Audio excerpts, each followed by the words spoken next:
Bonsoir à tous et nous nous retrouvons pour un nouvel exercice de Facebook Live qui pendant une demi-heure va me permettre de répondre aux questions que vous me posez par l'intermédiaire des commentaires que vous postez.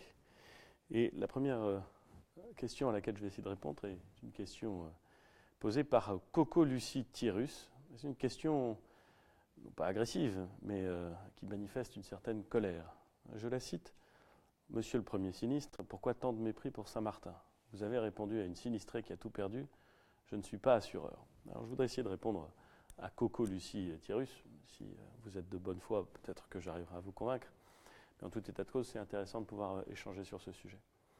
Je suis allé à Saint-Martin, j'y ai passé, d'abord j'étais à la Martinique, ensuite à la Guadeloupe, ensuite à Saint-Martin, ensuite à Saint-Barthélemy et je suis revenu ce matin. Pourquoi ? Pour vérifier les conditions dans lesquelles se déroulait la rentrée scolaire qui commençait hier matin après les vacances de la Toussaint.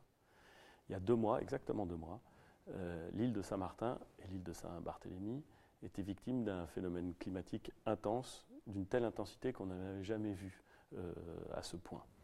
L'île a été totalement dévastée. Et 2 mois après, alors même qu'un certain nombre de réparations ont été engagées, ça reste extrêmement impressionnant. Des maisons ont été soufflées, des toits ont été arrachés, des écoles, des équipements publics, les arbres sont tombés, les bananes en Guadeloupe et en Martinique ont été incroyablement impactées par ce phénomène. Il y a eu plusieurs morts à Saint-Martin, 11, et l'État a déployé au moment de la catastrophe, en prépositionnant avant la catastrophe et en envoyant des renforts considérables après la catastrophe, beaucoup de moyens humains, beaucoup de moyens matériels, pour préserver l'ordre public, pour le rétablir aussi, et puis pour envisager, une fois la phase d'urgence passée, les conditions de la reconstruction. Hier, la rentrée à Saint-Martin s'est passée dans de bonnes conditions. Pas des conditions parfaites, ça ne peut pas se passer parfaitement, encore une fois, compte tenu de l'ampleur de la catastrophe, ça ne peut pas être des conditions normales. Mais ça a été des conditions satisfaisantes. Moi, j'ai rencontré beaucoup de gens hier, beaucoup de professeurs, de directeurs d'école, beaucoup de parents d'élèves, qui avaient envie, non pas d'oublier ce qui s'était passé, de toute façon c'est difficile à oublier, et je ne pense pas qu'ils l'oublieront jamais, mais qui avaient envie de passer au-delà de la catastrophe et de recommencer à vivre, de faire en sorte que leurs enfants puissent être à nouveau scolarisés, puissent à nouveau commencer à apprendre. J'ai rencontré des gendarmes qui sont en poste normalement et d'autres qui sont venus en renfort pour me dire, qui m'ont dit combien la situation avait été difficile, et combien il restait à faire pour rétablir une situation satisfaisante sur l'île. J'ai rencontré évidemment les élus de l'île. Et puis j'ai rencontré beaucoup de Saint-Martinois qui vivent sur place et qui essaient de remonter la pente après la catastrophe. L'immense majorité, la très grande majorité d'entre eux, m'ont fait part de leurs inquiétudes, de leurs angoisses, mais aussi d'abord du fait qu'ils étaient heureux de constater qu'après la visite immédiate du président de la République sur place, le Premier ministre, comme je m'y étais engagé, se rendait sur place 2 mois après les faits pour vérifier les conditions dans lesquelles la rentrée se passait. Et puis, en parcourant une zone commerciale dont certains bâtiments avaient été complètement soufflés et dont d'autres avaient très bien résisté, j'ai rencontré une dame qui m'attendait sur des marches et qui m'a dit « Monsieur le Premier ministre, j'ai des choses à vous dire ». Et cette dame était en colère, elle était angoissée, elle était fatiguée manifestement par les 2 mois qu'elle venait de vivre, et c'est parfaitement compréhensible. Et à chaque fois que j'essayais de lui apporter une réponse, qui n'était pas toujours la réponse qu'elle voulait entendre, mais qui était une réponse, elle changeait de sujet et elle me disait « Oui, mais là-dessus, vous n'avez rien fait ». Parfois, elle me disait des choses qui étaient des sujets sur lesquels je pouvais apporter des réponses, parfois c'était plus difficile. Et puis parfois, ces demandes même semblaient presque irréalistes, même si je comprends parfaitement qu'elle puisse les formuler. Par exemple, elle me disait « Mais comment se fait-il qu'en 2 mois, vous n'ayez pas reconstruit 3 lycées qui méritent d'être reconstruits ?» Parce qu'en 2 mois, on ne peut pas reconstruire 3 lycées. Accessoirement, s'ils ont été détruits par la tornade, par le cyclone, ça prouve bien qu'ils n'avaient pas forcément été construits comme il le fallait et que donc on ne va pas les reconstruire exactement comme ils avaient été construits. Mais tout le monde sait bien, tout le monde comprend bien qu'on ne peut pas construire autant en 2 mois. Et donc j'ai essayé d'expliquer ces choses. Et puis ensuite, j'ai eu le droit de sa part à une remarque qui m'a souvent été faite par des habitants de Saint-Martin sur le thème « Que font les assureurs ? Pourquoi est-ce que je n'ai pas encore été assuré ?» J'ai essayé d'expliquer à cette dame qu'il y avait un certain nombre de problèmes techniques qui se posaient à Saint-Martin pour que les assureurs puissent rembourser dans de bonnes conditions ce qu'ils devaient rembourser, et notamment le fait qu'il y a beaucoup d'indivisions à Saint-Martin et que donc il est parfois difficile pour les propriétaires d'établir leur titre de propriété et pour l'assureur de savoir si la personne qui présente une facture est bien le propriétaire. D'autant que tous les papiers ont parfois été complètement éparpillés, voire détruits par le cyclone. Et dans la pression de l'échange, dans la chaleur de l'échange, alors même que l'échange restait certes tendu mais courtois, j'ai indiqué à cette dame qu'elle pouvait demander à l'État bien des choses, mais qu'elle ne pouvait pas lui demander de faire des choses qui ne relevaient pas de l'État, et que notamment je n'étais pas son assureur. Ce n'était pas du tout un signe de mépris, certainement pas un signe de mépris pour cette dame, certainement pas un signe de mépris pour Saint-Martin, c'était simplement le fait que moi je peux faire pression sur les assureurs pour que les assureurs fassent plus vite et mieux leur travail. C'est d'ailleurs ce que nous faisons. Mais je ne peux pas me substituer à l'assurance parce que ça n'est pas mon rôle. Et j'ai essayé d'indiquer ça. Alors il y a quelques personnes qui ont trouvé que c'était une remarque pleine de dédain, mais ça n'était pas le cas. L'État va jouer son rôle pour aider Saint-Martin à se reconstruire. Nous allons faire en sorte que les taxes foncières qui étaient perçues par la collectivité territoriale sur les habitants de Saint-Martin ne soient plus en 2018 payées par les habitants de Saint-Martin, mais payées par l'État, qui va se substituer aux contribuables de Saint-Martin, parce qu'il faut bien qu'il y ait des recettes fiscales qui rentrent pour que la collectivité territoriale puisse exercer son activité.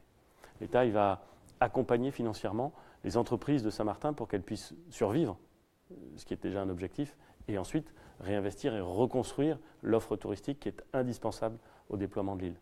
C'est la raison pour laquelle j'ai annoncé un moratoire des cotisations patronales pendant près d'un an, jusqu'à la fin de l'année 2018, qui permettra des remboursements à partir de 2020, échelonnés dans le temps, et le cas échéant, diminuer d'un certain nombre de remises de dettes. On est donc dans une logique où nous voulons aider Saint-Martin à se reconstruire, aider la collectivité territoriale à verser ses aides, il faut donc pouvoir la financer, aider directement ceux qui sont les plus fragiles. Nous allons distribuer à partir de la semaine prochaine des cartes prépayées qui évitent la circulation du liquide, mais qui permettent d'accompagner les personnes les plus fragiles de Saint-Martin dans l'acquisition de l'immédiat nécessaire après une catastrophe de ce type. Et puis nous allons être exigeants aussi, parce qu'on ne peut pas reconstruire Saint-Martin comme elle était construite auparavant. On ne peut pas reconstruire comme si rien ne s'était passé. Il faut par exemple qu'on réfléchisse à comment est-ce qu'on va reconstruire les réseaux d'électricité, les réseaux d'eau, les réseaux de télécommunications. Dans l'île toute proche de Saint-Barth, il y a quelques années, il y avait eu un cyclone très fort, le cyclone Louis, et la décision avait été prise là-bas d'enfouir tous les réseaux, enfin d'enfouir en tout cas le maximum des réseaux électriques. C'est une décision qui n'a pas été prise à Saint-Martin. Je crois qu'il faut y aller. Et ça, évidemment, ça va prendre du temps, mais il faut le faire. Donc l'État va accompagner Saint-Martin. Si j'y suis allé avec le ministre de l'Éducation nationale, c'est justement parce que nous voulons accompagner le territoire. Et j'observe que ça s'est très bien passé. Encore une fois, on peut prendre une formule ou une image, mais ça s'est très bien passé. Il y a eu un travail de bonne qualité entre les services de l'État et la collectivité territoriale. Et il y a eu des rencontres de très bonne qualité avec les Saint-Martinois, qui sont exigeants, qui ont été marqués, et on les comprend, par une catastrophe d'une ampleur inégalée, mais qui ont aussi montré des qualités d'allant, d'une envie de reconstruire qui est tout à fait admirable. Voilà, je ne sais pas si je vous ai convaincu, Coco Lucie, mais merci pour votre question, ça me permet de préciser ce point. Je passe à une question posée par Fred G1, qui me dit « Monsieur le Premier ministre, bravo pour votre action, c'est gentil. Au sujet du dispositif Devoir fait, qui est une excellente idée, comment expliquer que de nombreux collèges ne puissent le mettre en place faute de moyens alloués ?» Alors, d'abord, merci à Fred. Pourquoi nous avons essayé d'imaginer avec le ministre de l'Éducation nationale, Jean-Michel Blanquer, ce dispositif Devoir fait, qui fonctionne essentiellement au collège. Peut-être qu'un jour, on l'étendra aux grandes classes, aux classes les plus élevées de l'école primaire. Mais en tout cas, s'agissant du collège. Parce que quand on est un collégien, on a des devoirs. Et il faut faire ces devoirs à la maison. Et pour certains, ça ne pose aucun problème. Et pour d'autres, c'est plus compliqué. Parce qu'ils ne peuvent pas se faire aider dans leur famille, ou parce qu'ils ont du mal le soir chez eux à trouver des conditions qui leur permettent de faire leurs devoirs dans de bonnes conditions. Et donc vous avez un espèce de débat qui se poursuit entre ceux qui disent il ne faut pas qu'il y ait de devoirs le soir ou à la maison, parce que quand vous donnez des devoirs le soir, vous renforcez l'inégalité entre les collégiens et entre leurs familles. Et puis vous avez ceux qui disent c'est indispensable de donner des devoirs parce que l'élève a besoin de fixer les notions qu'il a apprises dans la journée et il a besoin de travailler de son côté, et donc il faut donner des devoirs. Et d'une certaine façon, d'une certaine façon, les tenants des deux positions ont raison. Moi, je pense que c'est bien, en effet, que les collégiens puissent avoir des devoirs et puissent s'exercer dans des devoirs à la maison, à fixer les notions en mathématiques, écrire des rédactions, apprendre des leçons, avoir des devoirs. Et en même temps, il faut les placer dans des dispositions où ils sont dans les meilleures conditions pour faire leurs devoirs. Et c'est là qu'est née l'idée de l'opération Devoirs faits, c'est-à-dire faire en sorte de mettre les collégiens en situation de faire leurs devoirs après la classe à l'école, en se faisant accompagner, soit d'un assistant d'éducation, soit d'un professeur qui accepte de faire des heures supplémentaires dans le cadre de son service pour aider un petit groupe d'élèves, et dans la souplesse, dans l'accompagnement, dans le calme qui prévaut, dans la capacité qu'on a à faire en sorte que des collégiens qui sont volontaires, puisque de toute façon ça se fonde sur le volontariat, puissent faire leurs études dans de bonnes conditions. On pense qu'on va pouvoir apporter un plus et les aider à s'épanouir et à se développer dans leur scolarité. Alors il y a déjà beaucoup de collèges qui mettent en place ce dispositif. Il a commencé officiellement hier. Je crois qu'on est environ à 2/3 des collèges. Il y en a encore peut-être certains dans lesquels on n'a pas encore exactement trouvé les moyens pour le mettre en place. Ça va venir progressivement. Je pense que c'est une excellente idée. Il se trouve que j'étais tout à l'heure dans un collège des Hauts-de-Seine, à Nanterre, le collège Jean Perrin, où j'ai rencontré des élèves qui se sont inscrits et qui ont commencé hier à avoir cette opération Devoirs faits. Et ça se passe plutôt bien, et ils avaient l'air plutôt contents, et les professeurs étaient plutôt ravis. Et je pense que c'est le genre d'initiative qui va permettre d'améliorer la situation. Alors, ce n'est pas forcément très spectaculaire, mais je suis sûr que ça va dans le bon sens, et je crois que c'est une bonne initiative. Paul me dit...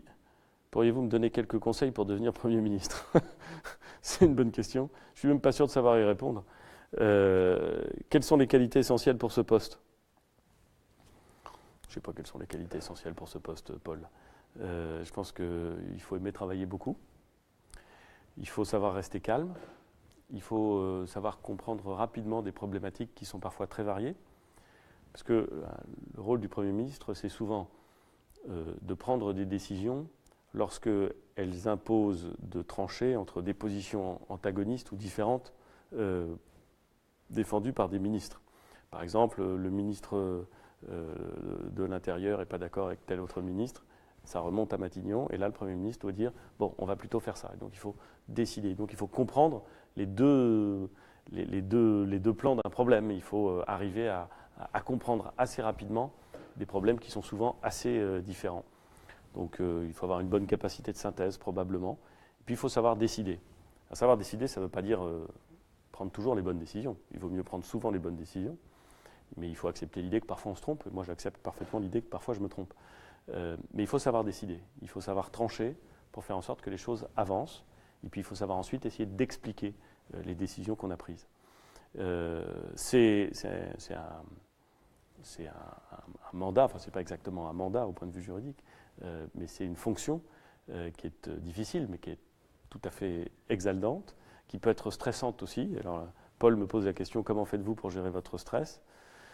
Je fais du sport pour l'essentiel, et puis j'essaie de ne pas trop stresser, mais je fais du sport, et tous ceux qui, comme moi, pratiquent la boxe savent que c'est une excellente façon de gérer son stress, de maîtriser son souffle, de maîtriser parfois son agressivité. Et voilà, ensuite je gère mon stress comme tous les gens gèrent leur stress, enfin comme beaucoup de gens gèrent leur stress, en faisant du sport, en essayant de conserver des plages de temps pour voir ma famille et puis pour voir mes amis, même si je les vois moins souvent que je ne pouvais les voir avant, mais c'est comme ça. Et voilà.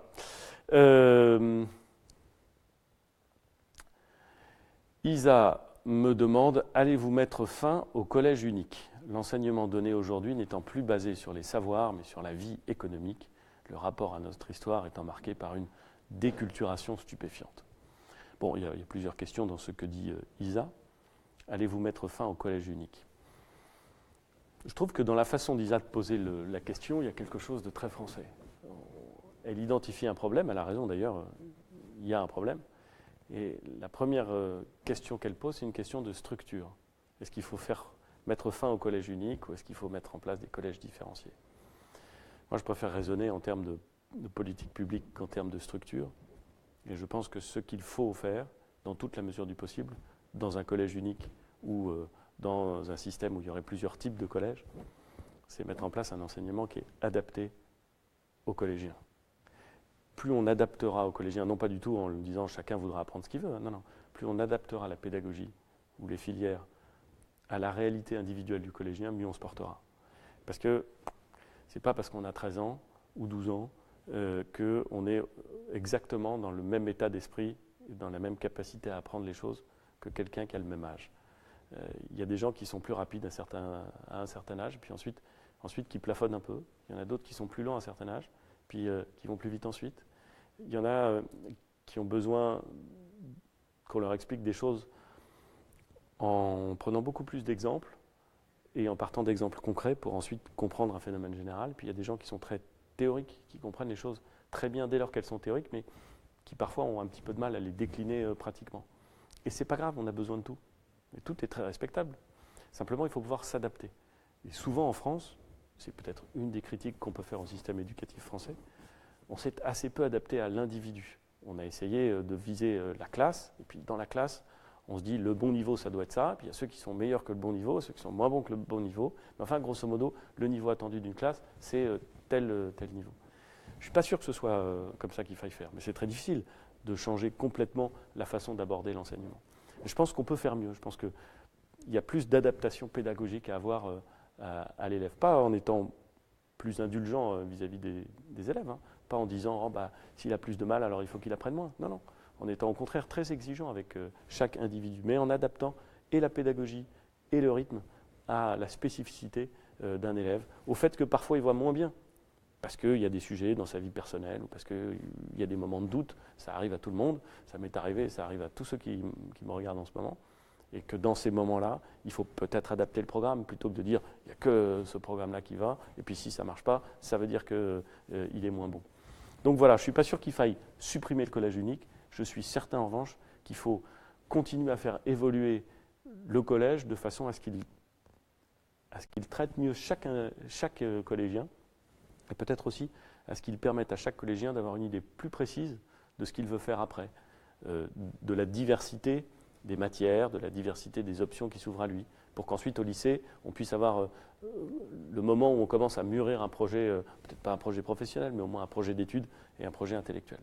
En tout cas, c'est un vrai sujet qui, moi, me tient beaucoup à cœur. J'ai toujours considéré que la première priorité de l'action publique en ce moment, c'était de réparer le système scolaire. Non pas qu'il fonctionne mal, à bien des égards, il fonctionne remarquablement bien. Et puis moi, je suis très attaché à ce système de l'école publique. Mes parents étaient professeurs de français et ensuite mon père est devenu principal. J'ai toujours vécu dans des écoles, dans des collèges ou dans des lycées. Et accessoirement, je suis plutôt un pur produit de cette logique républicaine où on réussit par des examens et par des concours. Donc je suis très attaché à ça. Mais être très attaché à ça, savoir qu'il y a des choses qui fonctionnent formidablement bien, ça ne veut pas dire que tout va bien. Il y a aussi des mauvais résultats dans l'éducation nationale. Il y a aussi une très grande proportion de collégiens ou de lycéens qui décrochent et qu'on n'arrive pas à rattraper, qui finissent leur scolarité sans véritablement de formation, sans véritablement de perspective. Et ça, c'est pas bien. Donc il faut qu'on améliore le dispositif globalement, et c'est un des objectifs qu'on s'est assigné avec Jean-Michel Blanquer. Je parle beaucoup d'éducation aujourd'hui, mais je pense que c'est essentiel. Et je pense que les mesures qu'on a prises, comme le dédoublement des classes de CP dans les quartiers prioritaires, qui permet à des classes de 25 d'être dédoublées pour qu'il y ait en CP, c'est-à-dire au moment où on apprend la lecture, simplement des classes de 12, pour améliorer le rythme et accélérer le rythme auquel on apprend à lire, et bien maîtriser la lecture au sortir du CP, c'est absolument indispensable. Tout le monde comprend bien que ça va être plus compliqué l'école si vous ne maîtrisez pas la lecture. Ça, tout le monde le comprend. Et donc il faut se donner les moyens au CP pour être certain qu'on maîtrise la lecture et le calcul. On va faire beaucoup de choses avec Jean-Michel Blanquer en la matière, et je pense que c'est absolument indispensable. J'essaie de trouver une autre question. Bonjour monsieur, c'est Martin Bourriot qui me pose cette question.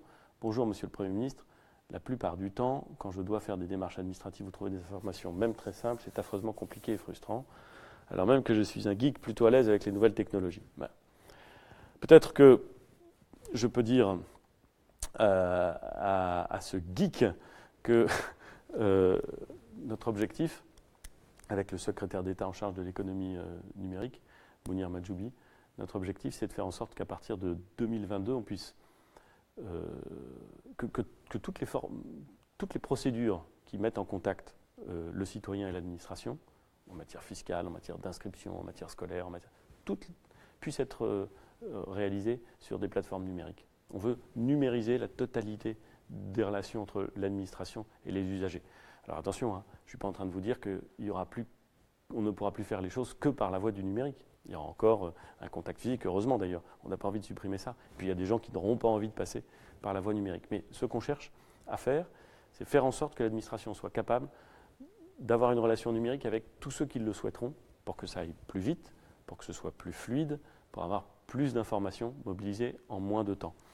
Donc ça, c'est l'objectif qu'on s'est fixé. Ça exige beaucoup d'investissement. Et on l'a prévu d'ailleurs, puisque pour la première fois depuis très longtemps, on a prévu dans le grand plan d'investissement qui a été arrêté, qui doit nous permettre sur les 5 années qui viennent de consacrer beaucoup d'argent à l'investissement en direction du public et du privé. On a prévu une somme de 700 millions d'euros qui doit permettre la transformation de l'administration, et notamment la transformation numérique de l'administration. J'ai une question de M. Barkat qui me dit pourquoi. Bonsoir, Monsieur le Premier ministre, pourquoi mettre fin à l'APL? D'abord, je voudrais dire à M. Barkat qu'on ne met pas fin à l'APL. Pas du tout même. Pour tous ceux qui bénéficient des APL et qui sont dans le parc privé, il n'y aura pas de modification, pas de diminution. Donc voilà. Pour tous ceux qui bénéficient des APL et qui sont logés chez un bailleur social, il n'y aura pas de diminution pour une simple et bonne raison, c'est qu'ils ne touchent pas les APL aujourd'hui, c'est leur propriétaire qui les touche, le bailleur social. Et nous allons effectivement baisser ce que touche le bailleur social en contrepartie d'une baisse de loyer et en contrepartie d'une aide financière sur d'autres aspects, mais pour ceux qui sont les bénéficiaires des APL, des aides personnalisées au logement, il n'y aura pas de transformation. Donc on ne va pas supprimer les APL.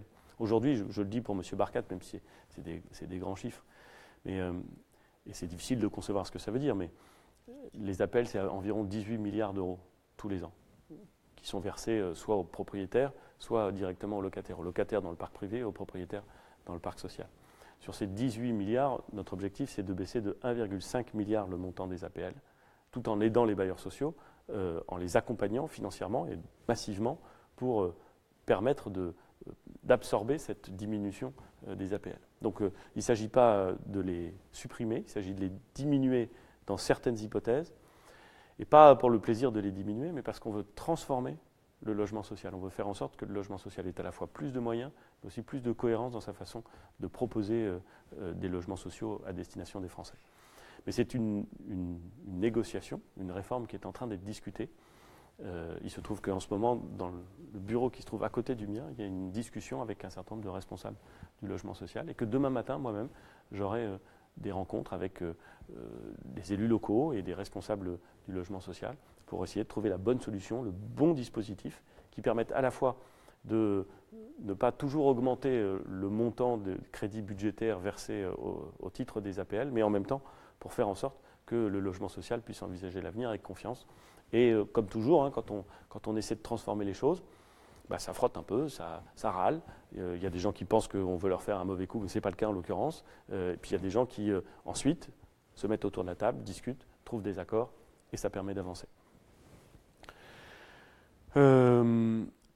Rudy me demande, pensez-vous qu'à l'heure actuelle, les départements aient toujours un rôle à jouer, ou pensez-vous qu'ils doivent être supprimés en faveur des régions et des communes? Bon, ça, c'est une question ancienne maintenant. Il y a beaucoup de gens qui ont pensé qu'il fallait supprimer les départements et que l'empilement des structures institutionnelles en France était excessif. Il y avait 36 000 communes, puis au-dessus, il y avait des intercommunalités, les communautés de communes ou les communautés d'agglomération. Puis au-dessus, il y avait les départements, et puis au-dessus, les régions, et puis parfois des syndicats intercommunaux. Bref, une espèce de foisonnement, un millefeuille, comme on dit, tellement épais qu'il est devenu indigeste. Et certains disaient, il faut supprimer, fusionner les communes, puis d'autres disaient, il faut supprimer les départements. Je pense que ce débat, il est derrière nous. Je crois qu'il a vécu. Pourquoi? Parce qu'au cours du dernier quinquennat, la majorité précédente, le président de la République, François Hollande, a décidé de faire une réforme territoriale qui a permis la fusion des régions. Et donc, on a créé d'énormes régions. Alors, certaines n'ont pas été transformées. L'Île-de-France est restée l'Île-de-France. Mais il y a des régions énormes qui ont été constituées, c'est vrai dans l'Est, avec la région Grand Est, c'est vrai dans le Sud-Ouest, avec la région Nouvelle-Aquitaine, où là on a fusionné 3 régions existantes, et qui est donc devenu un territoire extrêmement vaste. Dans ce territoire extrêmement vaste, il y a encore les départements. Et je crois que dès lors qu'on a fait des régions aussi vastes, on ne peut pas supprimer les départements. Il ne faudrait pas d'ailleurs, parce qu'en les supprimant, on aurait une région hyper large, hyper vaste, et puis ensuite, entre cette région hyper large et hyper vaste, rien d'intermédiaire, rien qui permette de dessiner une action publique sur un territoire relativement cohérent. Donc je pense qu'en réalité, cette question, elle ne se pose plus. Les départements existent et ils ont leur vocation, accompagner, mettre en œuvre l'action sociale et permettre des solidarités à l'échelle du département. Et je crois qu'ils ont leur place. Ça ne veut pas dire d'ailleurs qu'il n'y ait pas des endroits où on peut imaginer qu'ils se transforment. Peut-être qu'un jour, je ne dis pas que j'y suis favorable ou que j'y suis défavorable, je pense que c'est une décision qui appartiendra aux principaux intéressés. Mais peut-être qu'un jour, la Savoie et la Haute-Savoie décideront que ça a plus de sens de fusionner. Peut-être qu'un jour, le Haut-Rhin et le Bas-Rhin se diront, après tout, créons un département de l'Alsace. Ils se sont posé la question d'ailleurs à une époque. Peut-être qu'ils le feront, peut-être qu'ils ne le feront pas. Je ne suis pas en train de dire ce qu'il faut faire, parce que je pense que c'est aux départements eux-mêmes de décider. Mais je crois que le département en tant que collectivité territoriale a aujourd'hui complètement sa place, parce qu'il y a beaucoup de territoires dans lesquels c'est la seule structure qui soit en mesure de porter des politiques publiques. Je voudrais prendre un exemple, par exemple, par exemple dans le Gers. Dans le Gers, on est dans un territoire rural, avec des villes, certes, mais petites, relativement petites. Le Auch, qui est la préfecture du Gers, c'est quand même une toute petite ville. Et ce n'est pas cette toute petite ville avec ses services administratifs qui va pouvoir mettre en place des politiques publiques sur un espace aussi étendu que le département du Gers. Mais comme la région, elle, est très vaste et très lointaine, eh bien, je crois que c'est utile qu'il y ait un département qui soit en mesure de porter des politiques publiques, et notamment des politiques publiques de proximité, parce que l'action sociale, l'aide sociale, ce n'est pas quelque chose qu'on peut gérer à 500 km. Donc, je crois que les départements, il faut considérer qu'ils ont encore leur place. Ça peut évoluer, bien entendu, mais je crois qu'il faut leur conserver leur place. J'ai encore beaucoup de questions. Je voudrais en prendre au moins 2. D'abord une question à propos de menaces qui pèsent sur Charlie Hebdo et après mon intervention à l'Assemblée nationale. Une question de Pierre qui me dit comment est-ce qu'on peut être assuré que personne, au nom d'une idéologie quelconque, ne puisse nous empêcher de nous exprimer. C'est vrai qu'on m'a posé cet après-midi une question à l'Assemblée nationale sur les menaces qu'ont reçues les auteurs, les caricaturistes, les dessinateurs, les journalistes qui travaillent dans l'hebdomadaire Charlie Hebdo. Ce que j'ai répondu, c'est que la liberté d'expression en France, la liberté de dire ce qu'on pense, la liberté d'opinion, la liberté d'imprimer, et la liberté de caricaturer même, était une liberté absolue, une liberté première, essentielle. J'ai cité à l'Assemblée nationale l'article 11 de la Déclaration des droits de l'homme et du citoyen, qui dit exactement ça. C'est un des droits les plus précieux du citoyen que de pouvoir être certain qu'il pourra dire ce qu'il pense, qu'il pourra imprimer ce qu'il veut. Voilà. Alors évidemment, tout ça se fait dans le respect de la loi, mais la liberté d'expression et la liberté de caricaturer est absolument essentielle. C'est pas toujours agréable les caricatures, c'est pas toujours drôle. Il m'arrive de voir des caricatures sur moi, je les trouve pas drôles. Parfois, je rigole quand je vois des caricatures sur les autres, puis pour moi, c'est moins drôle. Et puis parfois, je vois des caricatures qui traitent d'un sujet que je trouve important et je les trouve outrancières et elles me choquent. Mais la caricature, souvent, c'est choquant. C'est fait pour choquer. On peut être choqué par une caricature, on peut ne pas la trouver drôle. Mais c'est pas parce qu'on ne la trouve pas drôle, c'est pas parce qu'on la trouve choquante qu'il faut vouloir interdire les caricatures. La liberté d'expression, c'est au cœur de la société française. C'est ce qui fait qu'on est un pays libre et qu'on est un pays debout. Et personne ne peut limiter cette liberté d'expression. La loi peut l'encadrer. On n'a pas le droit de menacer, ou on n'a pas le droit de diffamer. Mais on peut exprimer ses points de vue et on peut caricaturer. Et c'est sain. Et donc, il faut le défendre. J'ai indiqué tout à l'heure à l'Assemblée nationale qu'il fallait être intransigeant dans la défense de cette liberté d'expression. Je sais qu'aujourd'hui, avec les réseaux sociaux, on peut avoir le sentiment de se cacher derrière l'anonymat d'un compte pour critiquer, évidemment, voire menacer.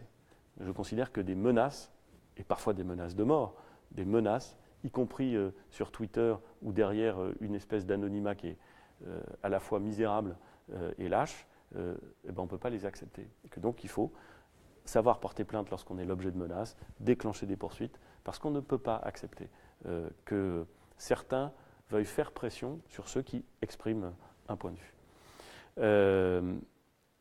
Dernière question, c'est une question qui revient souvent et c'est une question importante, sur les déserts médicaux. Quelles actions comptez-vous entreprendre à propos des villes qui deviennent des déserts médicaux?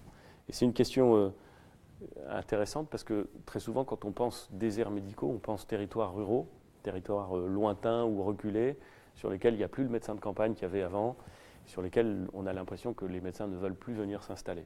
Et donc on pense ruralité. En vérité, ce phénomène est très vrai dans beaucoup de territoires ruraux, mais il est en train de devenir très vrai dans beaucoup de territoires urbains. Dans beaucoup de villes moyennes, petites, parfois même des grandes villes, on constate que, compte tenu de l'âge moyen des médecins qui partent pour beaucoup à la retraite, compte tenu du fait qu'il y a peu d'installations, on rentre dans des logiques de déserts médicaux où on ne peut pas avoir accès aux soins. Et on est dans cette situation qui est un peu dingue, où on a créé une sécurité sociale qui permet de ne pas subir une inégalité liée à l'argent dans l'accès aux soins, puisqu'on est remboursé, et en même temps d'avoir une inégalité géographique face à l'accès aux soins, et donc de recréer une forme d'inégalité. Et c'est évidemment pas satisfaisant, et ça choque beaucoup nos concitoyens. Et avant de les choquer, ça leur crée toute une série de problèmes évidents. Et donc notre objet avec la ministre des Solidarités et de la Santé, c'est d'essayer de trouver des solutions pour qu'il y ait un temps de médecin plus important dans les endroits où on en a le plus besoin. On va dire, c'est bizarre comme façon de formuler les choses. D'abord, on ne crée pas des médecins comme ça. C'est très long de créer un médecin, c'est très long de le former. Il faut 10 ans.